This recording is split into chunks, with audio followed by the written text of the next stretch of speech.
Good morning India. दोस्तों नमस्कार। दोस्तों आज की मेरी कहानी काफ़ी खास है और ये कहानी है बच्चे के एडमिशन के लिए। अब चलिए कहानी को हम शुरू करते हैं, लेकिन अगर आप चैनल पर पहली बार आए हैं तो चैनल को सब्सक्राइब करने के बाद वीडियो के नोटिफिकेशन को ऑल नोटिफिकेशन कर दें, ताकि हमारे चैनल की सभी कहानियाँ आपको सबसे पहले मिलते रहे। दोस्तों एक बहुत ही ज़रूरी बात, अगर आप चाहते हैं कि इस कहानी की ऑडियो क्वालिटी आपको पसंद आए तो एक काम ज़रूर करें कि इस वीडियो को सुनते वक्त ईयरफोन या हेडफोन का उपयोग करें।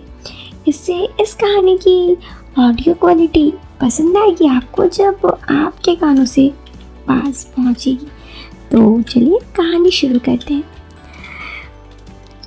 दोस्तों मेरा नाम पूजा है और ये कहानी मेरी ज़िंदगी की एक सच्ची दास्तान है जिसने मुझे जीने के पूरा रंग ही बदल दिया। अब मैं आपको अपने बारे में क्या ही बताऊं। मैं एक बहुत ही असहाय औरत हूँ। मैं ज़िंदगी में बहुत खुश थी। मैं अपने पति और मेरा बेटा, अभी मेरा बेटा 7th क्लास में था। मेरे पति हम दोनों को बहुत प्यार करते थे। मेरे ज़िंदगी में किसी भी चीज़ की कोई दिक्कत नहीं थी, लेकिन कहते हैं ना कि कब कौन सा ज़िंदगी में क्या बदल जाए किसी को कुछ समझ में नहीं आता। ऐसे ही कुछ हमारे साथ भी हुआ।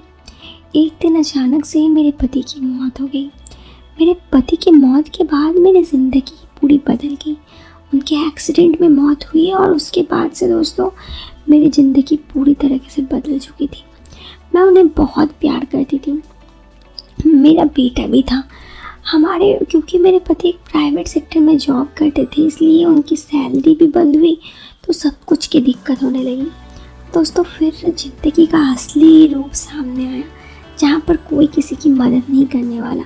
करीब 7 से 8 महीने तक तो मैं ऐसे ही रही। मेरा बेटा भी घर पे रहता है, स्कूल वगैरह जाना सब छोड़ दिया था। लेकिन 7 से 8 महीने बाद मुझे लगा कि ज़िंदगी ऐसे ही ख़त्म नहीं होती। अगर मैं अपने बच्चे पर ध्यान ना दूँ तो बहुत दिक्कत हो जाएगी। वैसे भी घर पर पैसों की काफ़ी किल्लत थी, खाने पीने तक के पैसे नहीं मिलते। इसीलिए मैंने फ़ैसला किया कि मेरे बच्चे को एडमिशन के लिए कहीं और भेजूँ। मैं एडमिशन के लिए स्कूल बात करने के लिए गई तो स्कूल वालों ने कहा कि अब बहुत दिन हो गया तो एडमिशन नहीं मिलेगी इस साल। मैं नहीं चाहती थी कि मेरे बेटे का इस साल बर्बाद हो, क्योंकि घर पर पड़ा मेरा बेटा और भी अजीब होता जा रहा था। उसका व्यवहार पूरे तरीके से बदल चुका था। मैंने अपने बेटे को कहा कि बाबू देखो, पढ़ना होगा, ज़िंदगी है चलती जाएगी।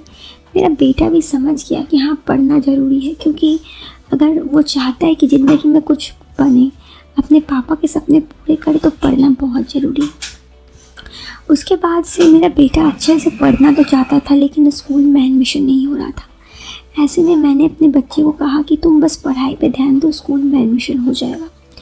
बाद वाले दिन मैं एक दिन स्कूल गई तो वहाँ पे प्रिंसिपल सर भी बदल चुके थे, तबादला हो गया था उनका।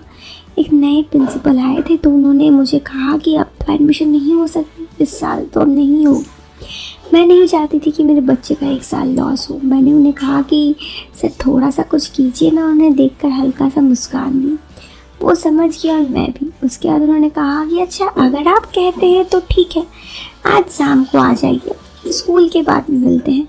दोस्तों मैं उनके बातों को बहुत अच्छे से समझ रही थी, तो मैं उनसे मिलने चली गई। उनसे मिलकर मैं एक रूम पे, जहाँ पे उन्होंने बुलाया था, उन्होंने कहा ठीक है हो जाएगा, क्योंकि उन्होंने जो जो मुझे कहा मैं उसकी सारी बातें सुन ली। फिर मेरे बच्चे का एडमिशन भी हो गया और उसके बाद मुझे कोई दिक्कत भी नहीं थी। मेरा बेटा बहुत खुश था। मेरे बेटे ने आकर कहा कि माँ, खुद प्रिंसिपल सर ने मुझे आकर बैठने के लिए कहा और बात की। मुझे बहुत अच्छा लगा। मेरे बच्चे की खुशी और मेरे बच्चे का एडमिशन को लेकर मैं बहुत खुश थी। लेकिन आज भी प्रिंसिपल सर कभी कभी मुझे बुलाते हैं और मुझे जाना पड़ता है, क्योंकि मैं बस इतना चाहती हूँ कि मेरा बेटा अच्छा से पढ़ाई कर सके। दोस्तों ये कहानी एक छोटी सी थी जो यहाँ पे ख़त्म हो जाती है। कई बार हम जिंदगी में कुछ ऐसे काम हमें करना पड़ता है जो उसमें हमारे अपनों की खुशी हो, और ऐसे में हम कर भी देते हैं। आप इस बारे में क्या सोचते हैं? क्या इसने जो कदम उठाया वो सही था? कमेंट बॉक्स पर अपना जवाब जरूर देना। वीडियो पसंद आए तो लाइक करने के साथ चैनल को सब्सक्राइब करना। मिलते हैं फिर एक नए वीडियो में एक इंटरेस्टिंग टॉपिक के साथ, तब तक के लिए बाय बाय, टेक केयर।